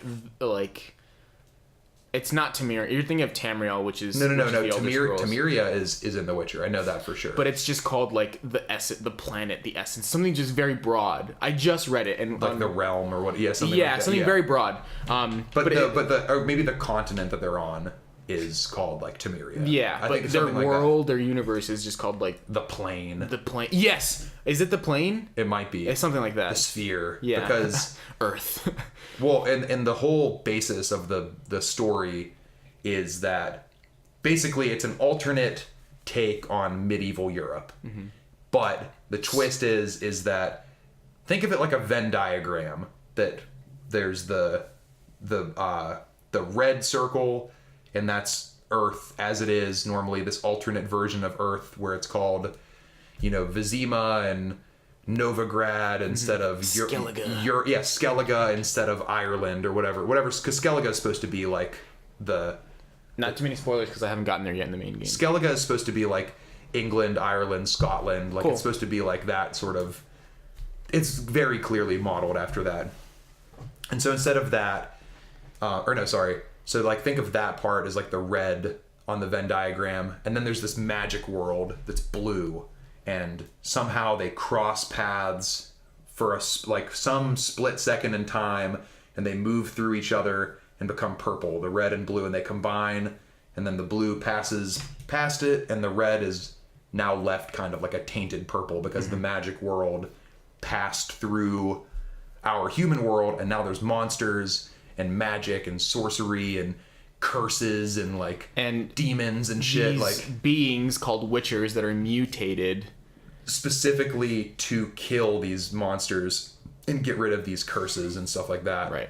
So in the video game, it's a role-playing game where you play as a witcher named Geralt. And the whole point of the books is the first two books is to introduce you to what a witcher is about. Like, you know, they're a monster hunter essentially, and they have to use all of these like potions and oils and preparation, and they have no emotions because they've been mutated and fucked up in this horrible process. And they're sterile, so they like to bang a lot. At least from the first couple of games that I played. They also mention that their like libido is higher because they can't have babies, but they like to bang it out more than other people. And Geralt's like 110 years old, and he's fucking ripped up. He doesn't look it. No, he looks like Michael Phelps. Like his body is just the prototypical like human athlete. But then he's literally like 120 years old. A couple side effects of the mutation are white hair. No, because only Vesemir has white hair, and that's because he's old. But so does Ciri. Ciri had white hair from the beginning. Oh, she wasn't mutated that way. That's just her hair. And then the eyes Ciri has elf. Spoiler alert: Ciri has elf blood. Okay, don't say much more than that. That's why she's special. Okay, she's very special, and that's the book. The book that I'm on right now is called Blood of Elves, and that's what that's about. Okay, yeah. Well, so now that you mentioned that a lot more, I honestly think that the developers have read through those books. They obviously have, but they read through these and were like, why don't we make a game where every time you play this game, it could just be a little short story? Because one time, literally, I was like, I'll just play for a little bit before I go make breakfast or something. I'm going to a quest, and I cut through the forest, and this rock troll comes up, and it hits. I'm like, I'm gonna fuck this thing up. I'm so overpowered, right? And sure enough, it took me a second to kill it. I kill it, and then I see there's a caged skeleton, and in the skeleton is a note. And the note is saying something. And this is just like in a pit of in the forest, this rock troll with a fire and a pot of soup and a skeleton. And the note of the skeleton says, I was walking, my daughter to something, and this rock troll confessed its love for me. And what the fuck? Yeah, this rock troll confessed its love for me, and I was like, get away from me, beast. And I went back, and it abducted me at night and brought me here and has been trying to feed me soup or something. And so this was the skeleton in the cage. Yeah, this was the note, and it said, scribed in blood or something like that. Holy shit. Yeah, so it said, and I was like, what the fuck? Because there's more than this is like just nooks and crannies of like tiny little short stories just that you can stumble upon in this game, which I think is incredible. Yeah, it's a real like testament to just how deep people can go with art. Apparently it's not a very large studio either. It's a moderate size. It's large in like the context of video gaming. I mean, they brought in like $1 billion. It's no Bungie. It's no. Yeah, and it's Activision. Yeah, they're on some different planet because they're not. Well, one of the things they have going for them is they have no concern for online play. Right. So that's a huge advantage, but nor does Bethesda. Right, and I'm not gonna hate because I've had my fun with Bethesda games. I really have. This is another level of RPG, though. Oh, it's way better. Way more detailed. Didn't the developers like call them out and say like, you guys don't know how to make games? Yeah. Well, even because their next upcoming game, Cyberpunk, is going to be my like, I'm going to get into the lore because that's just my shit, And now that I know that we got a crying doggo. You just want to let him in. Are you sure he doesn't have to go out? Yeah, but just let him in and see what's up. I have to go potty. Coda boy. Hi, Stinky. What's wrong? Look at him. Okay. So they're developing their next game, and they were asking, because of this whole microtransaction controversy bullshit, they're like, will Cyberpunk have microtransactions? And they just shat all over anyone. Yeah. They're like, you know what? If you pay $60, you deserve an 80-hour story plus 200 hours of extra content. And if we're going to make you pay for downloadable content, you deserve just as much. Yeah. Out of anything that you pay for, pretty much. And I was like, just fucking... It's because they probably grew up with that, have stuck with that, and said, you know what, if we're gonna make people pay money for it, let's send them a card that's in the game. Let's send them a card that says, thank you for purchasing this. We've put our heart and soul into this game. Dude, here's a map. Here's a soundtrack. Here's that. Like, you get like a fucking sticker pack like in the game. Like, yeah, they kill it over there. It's okay. Say it, this we're gonna pause this. Okay. 2 seconds to let this little chimpanzee out. We're back. You've got a hole in your crotch. I know. It's a big one. I know. I wear these sweatpants to the gym all the time, and I feel very odd. But whatever, man. The Witcher. We need an office so that there's no dog that can go on the outside of the door. I think he's back upstairs, actually. I love him, but he sucks. He's my child, but fuck him. Yeah.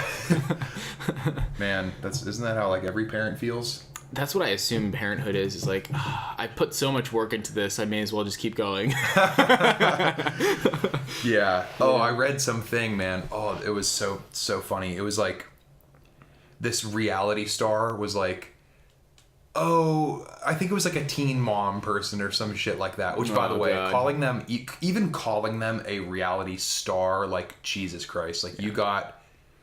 Teen mom might be the epitome of America. It might be like, if you really think of like, if you could sum up America in like one pop culture thing, it might be teen mom. Because they've been like they were propelled into stardom a little bit. Because not even a little bit, like a lot of it. So this woman was on the cover of probably some like trash magazine, but it was basically like, yeah, like me and my 4-year-old are taking a break. Like I'm leading my own life and she's leading her, she's doing her own things. And I'm, I just need some time apart. I'm just, feeling a little bored of being a mom. And she was just talking about how she's like taking a hiatus from momhood. Yeah. Which like, I get like, when I have kids, I'm gonna be like, can you just take them for like 3 days? I'm gonna go like go to some like national park and just like hike around and shit. You know what I mean? Like, yeah. And I'll respect the same wishes. Be like, yeah, I got them. You go do your thing. Like, I think alone time and personal space, it's important. But being in a magazine, like, I'm doing my own thing and she has her own things going on. Did she have context to it? Did she have like a reason as to why she needed a hiatus from her child? I forget. Because I don't even want to like bring attention to who this person is. You know what I mean? I don't even want to like look it up and be like, it was Kylie Jenner or whatever. I don't know. I know you love the Kardashians. You follow every beat.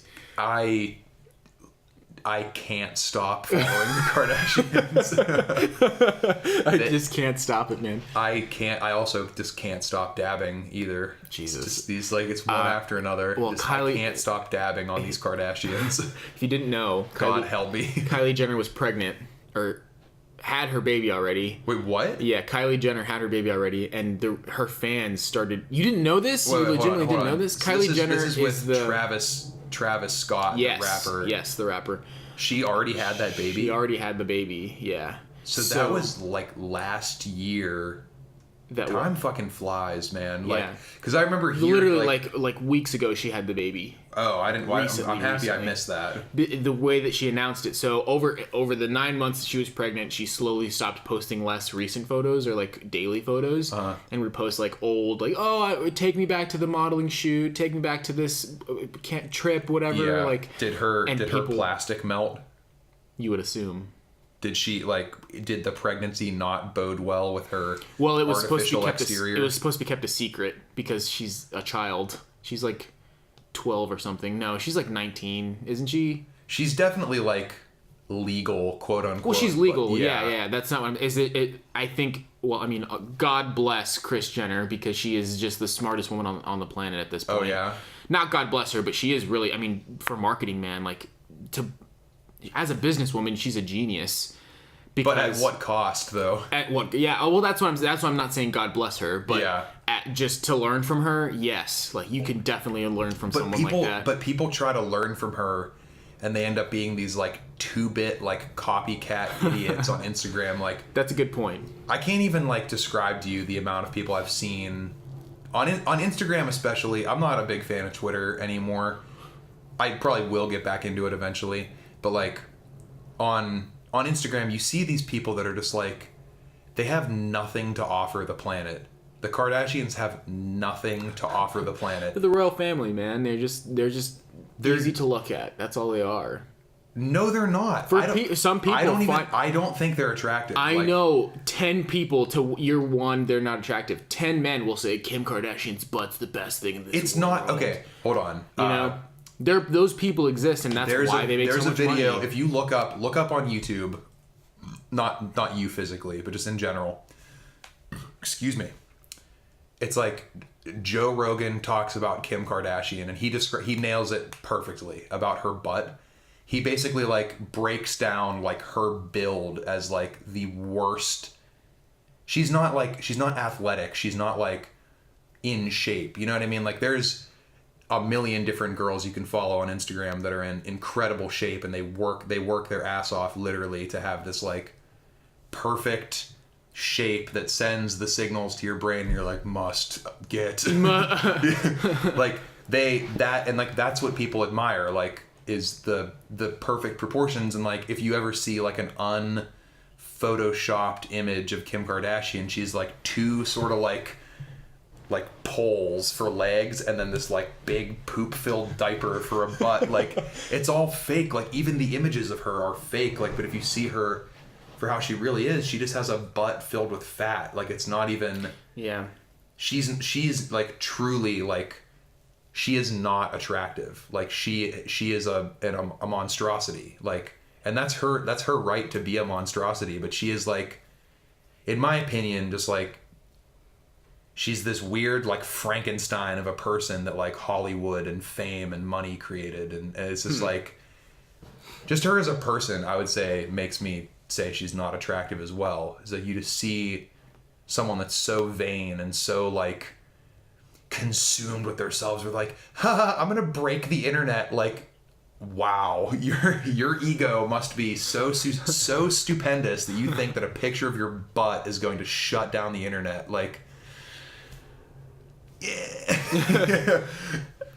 Granted, it was a cool picture. I mean, it's pretty badass to have a bottle of champagne on your butt shoot. Isn't that how it is? She's like resting on her butt or something. And that's not real. That's Photoshop. Well, clearly, but it's like, it's still a good idea. It's the thought that counts. Right. But either way, she can go fuck herself, like, straight up. So the way that they kind of revealed this was the whole time they were filming this all, like, the process, and they made it like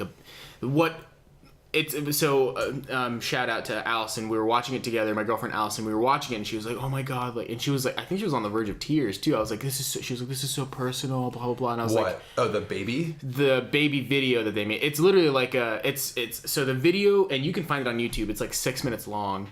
The video is basically like we can't wait for you to get here. Like, your mom's gonna be an amazing mother for you. Like her friends and family speaking to the baby, mm-hmm. and kind of documenting the pregnancy, right? Yeah. And everyone was like, "Oh my god, this is amazing. You know, she kept it a secret for a reason." And they're like, "This is so personal." And I was like, "This isn't personal because I'm watching it."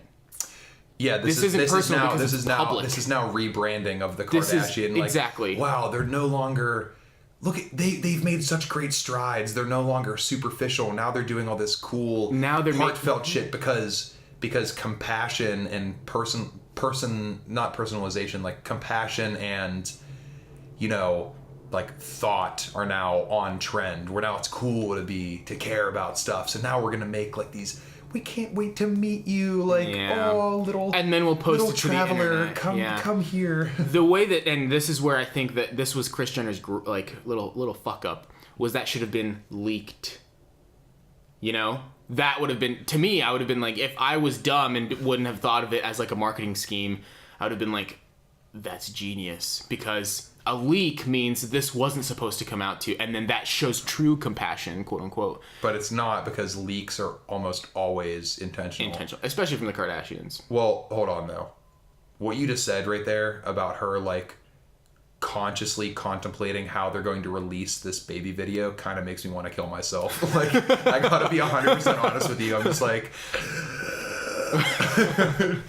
but people, no, like the fact that, and that's now a conscious thought in the everyday American. You've seen that stupid picture of the like sort of ditzy blonde woman, like the prototypical like American idiot housewife is like, sorry, she's probably a nice person. I'm just, that was rude of me. It's like 10:30 in the morning. But she's standing next to her like list of baby names, and it's like Kaylee, McCarty, like Gwendolina, like it's all these like made up like white girl names. And now that person who's posting these ridiculous names on a chalkboard saying like, how should I name my baby, is like consciously contemplating like, ooh, I need to have this specific reveal party for my baby's gender or whatever, you know, where I'm gonna, you know, cut the head off of this giant teddy bear with a fucking battle axe, and whatever the color the fur is, the confetti that comes out or whatever is the baby's gender. What if it came out orange? There was some fuck up in the press. The dad's like, it's gonna be blue, and the mom's like, it's gonna be purple, or it's gonna be pink. She swings the axe, and it's red, orange. Yeah. Well, what's the baby? It's a Martian. But yeah, they like now they're consciously contemplating like, I need to do this thing in service of my fans. Yeah. And it's like, you have 900 Instagram followers. Like, that's nothing. Which is a lot. No, I mean, 900. If you had 900 people in a room, that'd be fucking sweet. Like, they're not all gonna like your photo though. I know, but I'm saying like I have 3,000, and like if I had an audience of 3,000 people, that'd be fucking awesome. You know? That's like, true. You know, it's like there's like even little amounts. It's a big deal, but at the same time, you kind of have to scale yourself back. Like, I'm not out on my Instagram being like, guess what I had for breakfast this morning? Oh, like, that's true, yeah. Leaked breakfast. Hashtag Wyatt goes vegan. Like, it's just nonsense, man. And the people are feeding into that nonsense. And I think it affects our culture. Like, we praise idiots, and now a lot of us are idiots. Like, you and I are idiots in the way of just like, we're just trying to navigate this crazy universe, and like we're misinformed, and we're talking shit, and we're just trying our best, and we're trying to do something cool, and we're gonna screw up. Like, this whole idea of making a podcast is a bad idea, but eventually it's gonna be a good idea, you know? Right. And so yeah, we're misinformed and we're idiots in that regard, but there are people out there that like are actually like mentally deficient because what they eat, not like their physical food, what they like digest like into their eyes, their ears and stuff like that is garbage. And they're like, I have to have a leaked pregnancy video now. And they're like, that consumes them. And they're like, it's like these zombies trying to get through this weird maze we've created of social media, where we think like, I guess like imitation is the only way to success, where we're like, well, the only way to get in shape is to post pictures of your transformation and talk about, you know, your positive changes to your diet, and posting pictures of yourself with your little, you know, ponytail and a bun in your hat, and you're all serious and you're fucking doing CrossFit and stuff. And like, that's not it. That's not the only way. But you see that, and now you're trying to imitate it. And it's like, that's why I don't like the Kardashians, because it's just people are idolizing nonsense nowadays. The thing is, eventually we'll say God save Kim, not God save the Queen. You know, that's all they are. That's how I see them. Of like, I'm not saying that you like dig too deep into it, but they just I keep it surface level, and I see them as literally just the royal family. They have no power, so why does it affect me? They do have power. The royal family probably has more. Well, I mean, look at our political circle nowadays. Like, power is attention now. True. It's not ideas. It's not the integrity of your character. It's how much attention can you garner? How polarizing can you be? And there's nothing more polarizing than almost killing Lamar Odom. You know, you remember that? That's a good point. Where he had a thing going on already though. Like he had like a addiction to cocaine and hookers before he even met her. I know, but I'm saying I'm just talking. But that Laker curse is real. Like that curse is real. Like what? Every time a Kardashian dates a basketball player, that basketball team just shits the bed. Who was the dude that the one guy was with? Chris something.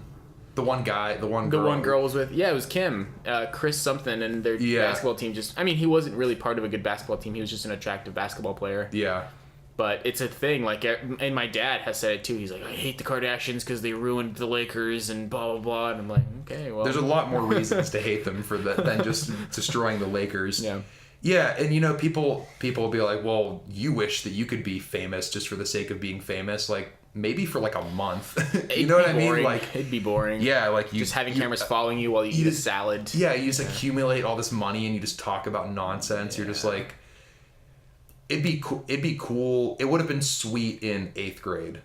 You know, that would have been the shit if my friends and I could have just been followed around while we were like, oh, you're gay. Let's fart. Yeah.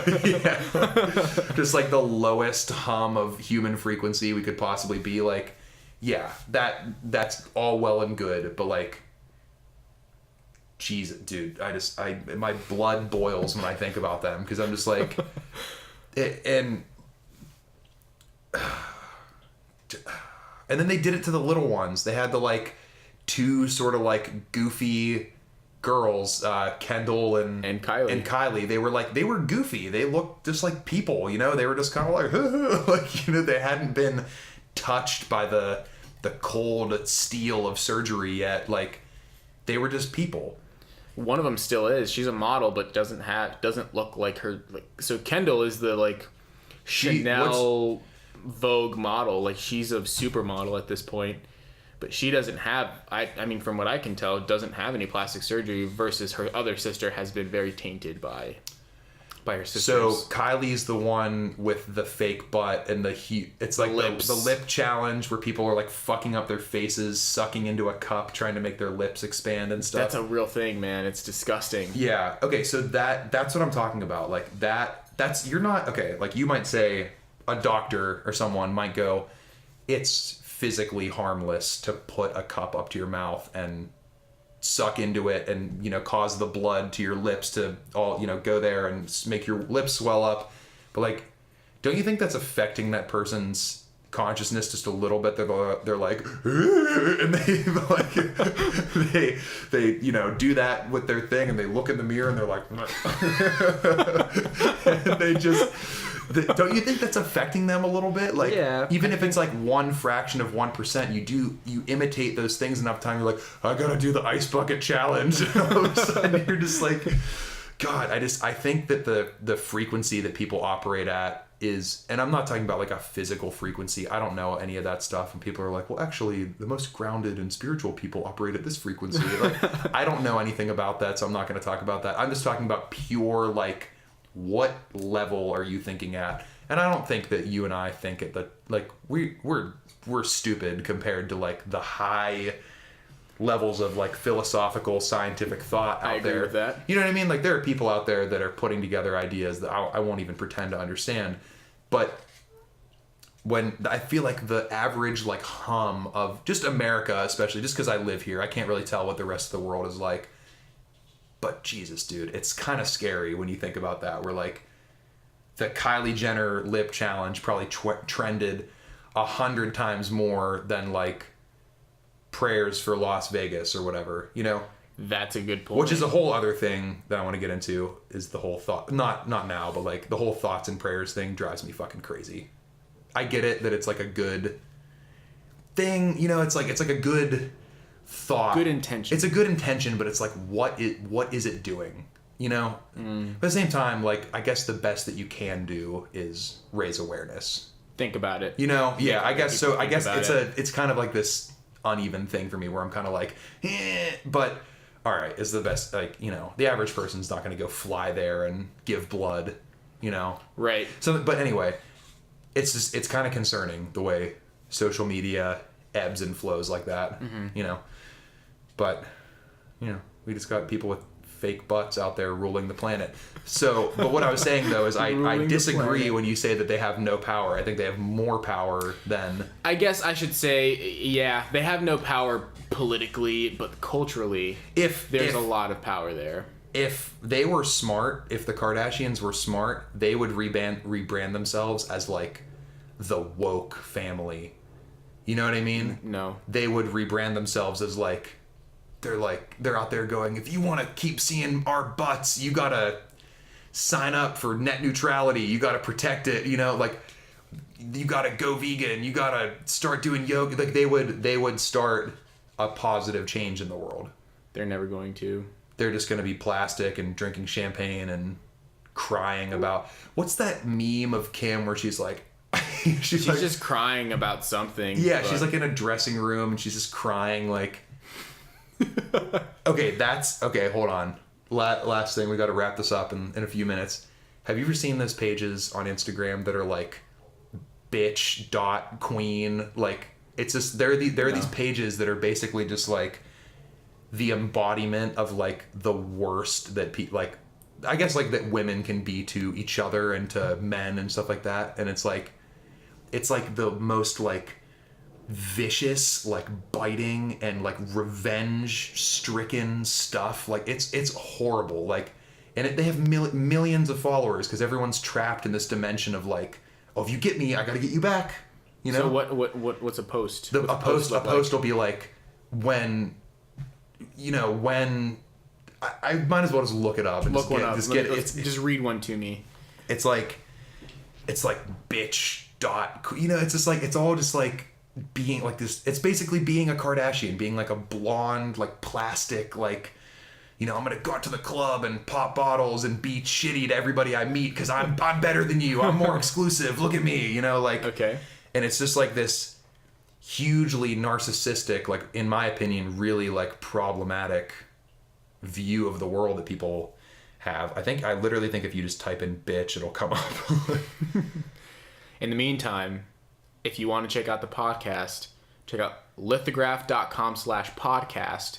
That's LITHOGRAF.com/podcast. Yes. Lithogger as fuck. Lithogger as fuck. That'd be. There's this really cool guy. His name is Awaken with JP, or his name is JP, but his title is like Awaken with JP, and he basically turns the whole like spirituality thing into like a funny thing, so it's more approachable.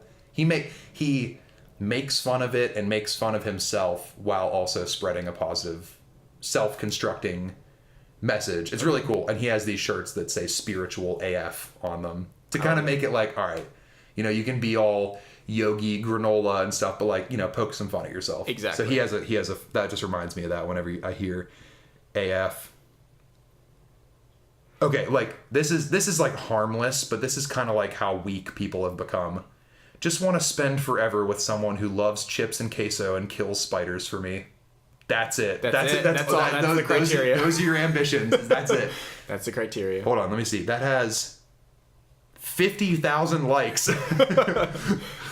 Like, when Instagram says he is online, but he hasn't responded back to your text, and it's just this, like, crabby-looking woman on her phone. Happens too often, yeah. This has 3 million followers, this page. Okay. Okay, I gotta find a good one. Because these are just, it's like, okay, this isn't that bad. Yeah, okay, here we go. You can't just cut people out of your life like they never existed, and then it's a picture of a guy holding a like 6-foot-long knife. And it's me. ... And yeah, it's saying 6-foot-long knife. Yeah, so it's like, okay, I guess some of these aren't bad, but it's like the what am I saying? Like the sentiment behind it is it's just like pettiness and just like that's a really bad example, but like it's just like, you didn't convince me with those. Okay, I gotta find a good one. there's some that are like, those are just like literally those that should just be titled like first world problems or something. Yeah, or just these crappy like memes.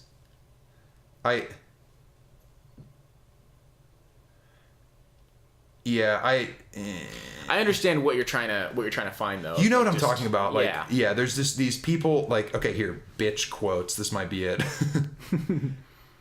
Yeah, me unfriending, unfollowing, blocking, and unsubscribing from all the people I don't like in my life, and it's a picture of Beyonce laughing. Like, okay. Okay. Me after having to pretend to be nice to all these foul, vile, disgusting humans all day, and it's a person like literally taking off her face. Oh my god. And it's just like, what are your hobbies? Me, I'm pretty good at being a bitch. Like, look, that's it. It's a screenshot of like someone on one of those like housewives shows, and hold on. 1,355 likes. Or even there's a lot of those just like meme pages of housewife screenshots of just what the housewives say. They'll say ridiculous shit sometimes. They'll be like, I look like Beyonce or something. Just something, or like, I would rather bleach my asshole or something, and they'll screen cap that, and it'll be like, they'll use me getting ready to go to college today. I would rather bleach my asshole. Like, and you're like, you get to go to university, like, sack up a little bit here. Yeah, it's like, and I get it, and like, I dropped out of college, so like, it just wasn't for me. It wasn't what I needed to do, so I understand the sentiment of not liking it and not wanting to be there and thinking that there's something better for you. But like, you wouldn't rather bleach your asshole. Like. No, I was on the day, like, I was psyched to go to class. Like, I had good professors and stuff like that, and I really appreciated the experience, but it wasn't what the environment, and it wasn't my path. Like, but you know weren't what I mean? Posting it on Instagram and being like, thinking about dropping out today. You know what I mean? Yeah, I was not immune to being like, I fucking hate this place. But at the same time, I knew, like, damn, I'm very fortunate to be here. Yeah. And so having that, like, I'd rather bleach my asshole, like, I don't think I ever had that thought. Yeah. But the one page, I used to follow it just to specifically, like, I used to follow a lot of, like, really negative shit just so that when I would pass through, I could be like, that's not what I want to be. And, like, you know, and I followed one of the, like, bitch quotes, like, queen something thing, and it was always about, like, just hating men. It was always just about, like, just, you know, when your man comes home smelling like something that he's not normally smelling like, and it's like a fucking cat, like, oh my God. It's just like that idea of, like, everyone's always cheating on you. Everyone's always a piece of shit. Your friends are always having plans behind your back. You're always going to be alone. Like, I think that mentality is more a mentality than it is a reality. What's funny is I joke about that. Like, I'll example, my girlfriend and I are going to Austin, and I was like, yeah, like, if I can't make it, you can just go with your other boyfriend. I don't care. That's fine. Like, yeah, you have to go, Katie and I say that all the time. You know what I mean? Or, like, even with you, I'll be like, oh yeah, her other boyfriend's going, and you'll look over and be like, flip me off, because why not joke about those things? Because it happens to people, and luckily I've never had anyone, you know, like, leave me for another man or anything like that. Sure, but it might happen one day, and you have to kind of, at least the way I see it, is like, well, I mean, things happen, and things happen for a reason, and pros and cons and things, and you'll learn from experiences. So yeah, except everyone's caught in this, like, dimension of, I gotta, like I said, they're like, I gotta get you. If you fuck with me, I'm gonna get you. Like, hey, if you ditch me, you're gonna see me out at the bar, and I'm gonna be with this man. He's got a bigger dick than you. And I'll look text, at me. And I'll text a picture of his dick to you accidentally. Yeah, exactly. And they're like, yeah, I got you. Like, oh, look at his dick. Like, yeah, people are all like, they're all caught up in this, like, game of, like, and I was there, 100%. I was there. Like, when I was in high school, I was surrounded by, like, essentially. Now, what I look back on, I think of them as toxic. When, like, at the time, like, whatever, you know, it really wasn't that bad. Mm-hmm. But you get caught up in the fucking rigmarole of it. And, you know, like, my girlfriend was cheating on me and my friends were making fun of me. And I was like, ugh. And then if, like, you know, you find out, like, they went to the movies without you, you'd be like, what the fuck? And you'd go to those pages and see, like, see, other people got fucked over too. And all you have to do, really, to get out of that is just take a step back and be like, that's not me. That's not representative of me and how I need to, you know, think about things and approach this weird game of life that we're all trying to figure out. Because I think people get, like, they literally get, like, trapped. Like, they're physically, like, there's, like, a hex put on them, and they're trapped in that dimension of, like, cheating and friends being shitty and crying and drinking, and they're just like, Amy Schumer. They're trapped in the Amy Schumer dimension. And it's sad because, again, like, I think the whole point of, I get the message that I want to preach the most, hopefully through this podcast, even if it reaches one person, that'd be a success for me, you know, is like, you don't have to be beholden to the ideas that you were brought up with. You don't have to be stuck being like, oh, I just ate a bag of goldfish on the floor. You know, like, Jesus. Yeah, you know what I'm saying? Like, that's like a meme. The, like, not a meme, that's like a culture. The, like, the broke, like, depressed, like, person with no options. And, like, yeah, those people are real, and some people are stuck, and that's fair, you know? But I don't think people are. I don't think people are as stuck as they think they are. They're like, oh, I never have any money. You smoke a pack of cigarettes a day. You have a lot of money. You know what I mean? You're throwing away thousands of dollars like a year because you're choosing to exist in this like, like there's this famous, it's a hilarious picture. It's a, you know, woman at a protest, and she's like artsy and dressed, you know, like the prototypical like millennial protester, you know, our people, people we'd probably hang out with. Right. You know, the freaks, whatever. And you know, she has this big sign up, and it says, when I can't afford ramen, I'll eat the rich. And she has these crazy big boots on, and someone juxtaposed that picture with a picture of the boots on Amazon, and they're like $225. No wonder she has no money. Yeah. So like that kind of thing, people are stuck in that dimension where they're like, oh, I bought a pair of, what's like is it Yeezys or Jordans that are like the hot? Both? Like, both. Are they still, Jordans are still a thing? Yeah, they'll still have like they're expensive as the drops or whatever. Yeah. Oh, I got the fucking Grape Concords, bro. I remember that in high school. Everyone was like, the fucking Grape Concords are coming out. We gotta go. Jesus Christ. The drop. We're going to the drop. Like, anyway. But people are stuck in that thing of like, well, I'm going to buy this thing. Like we talked about, you should never buy something unless you can afford it 3 times. Right. Yes, that's a stretch, and we've all broken that rule.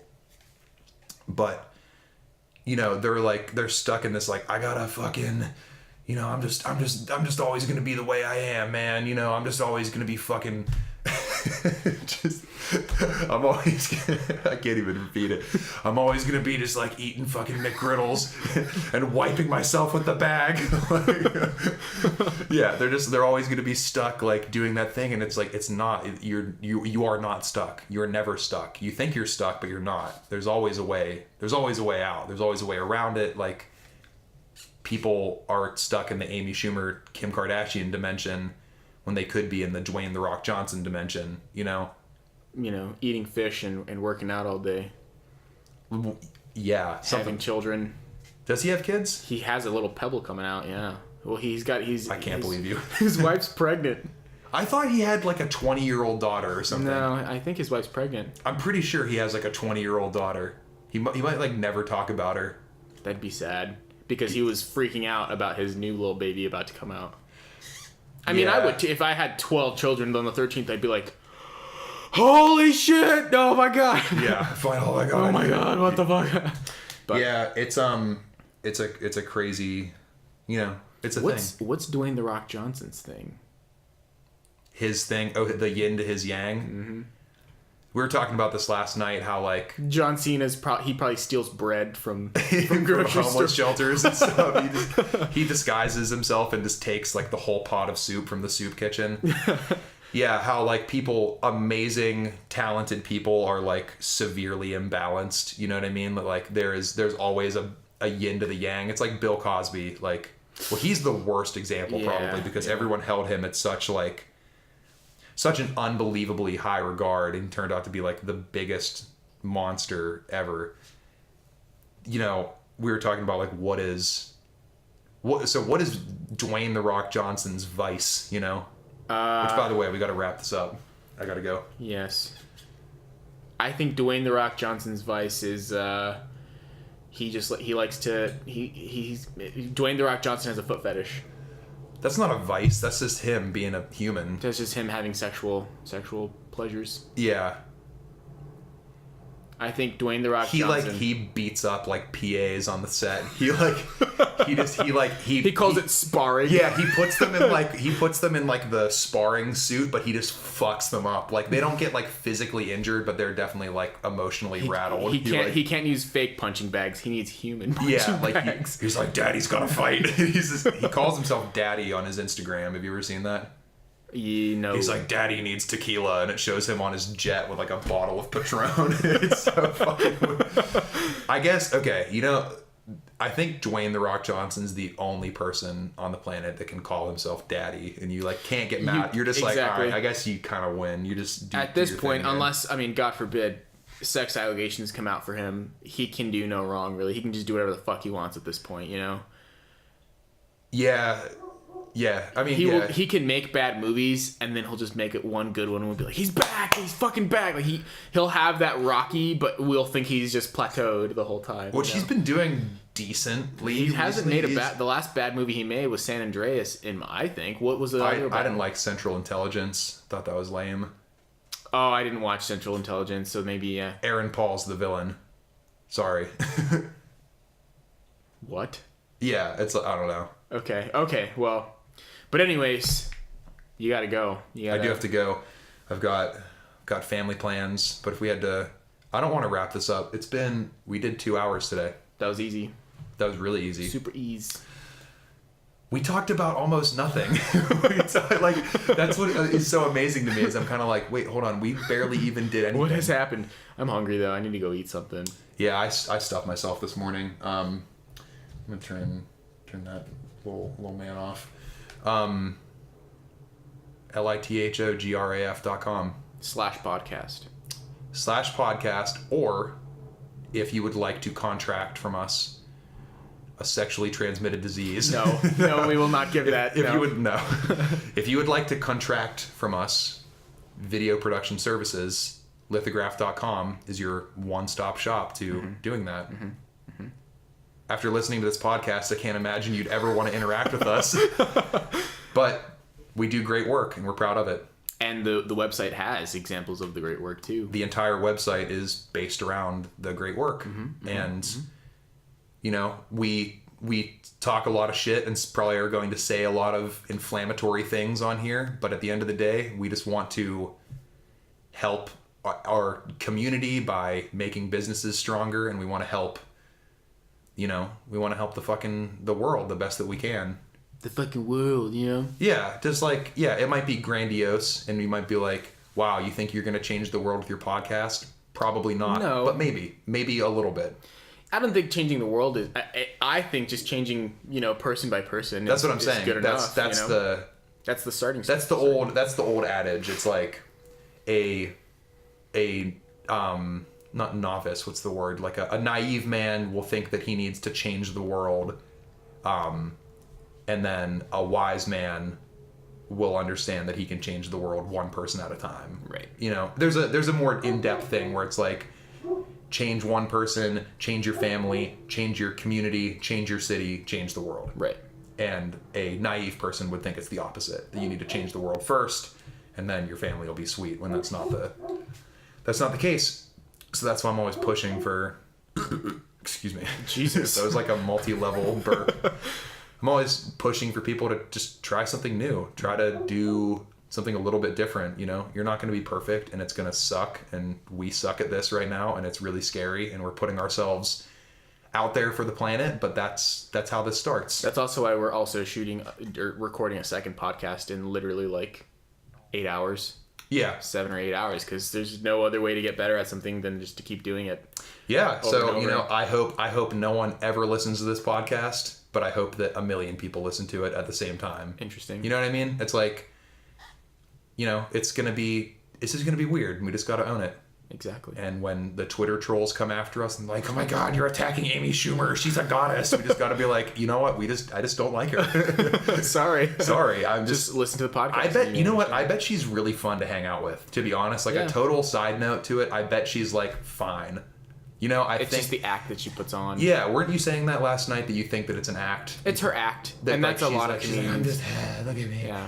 But I think that's why people don't like it. Not to go off on another complete different tangent, but I think that's why people don't like it, because they understand that it's fake. It's over dramatized. It's like this, you know, she's like, my vagina smells like a small barnyard animal. And you're like, it probably really doesn't, but you're a little excessive. Yeah. And you're like, I don't know.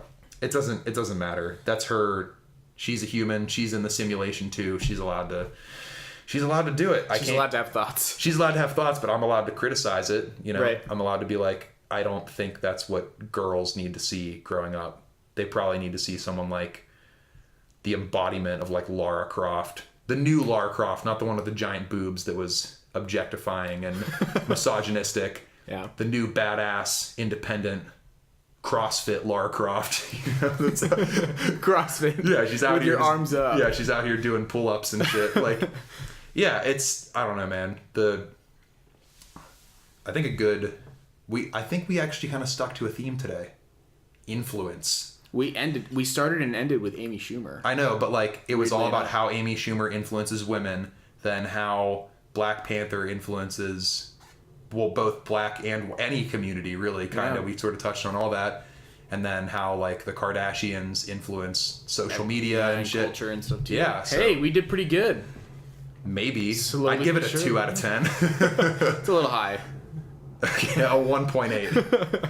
But thank you for listening. Yeah. That was lithograph.com /podcast. /podcast. If you want more episodes, we're going to be putting out a lot. Well, actually, we have a plan. We'll get to that later. We don't need to talk about it now. Yes. Yeah. We're taking over the fucking planet. We're doing it. Not really. No, don't say things like One that. person at a time. We start with you. Please join the cult. Bye. Love you. Bye.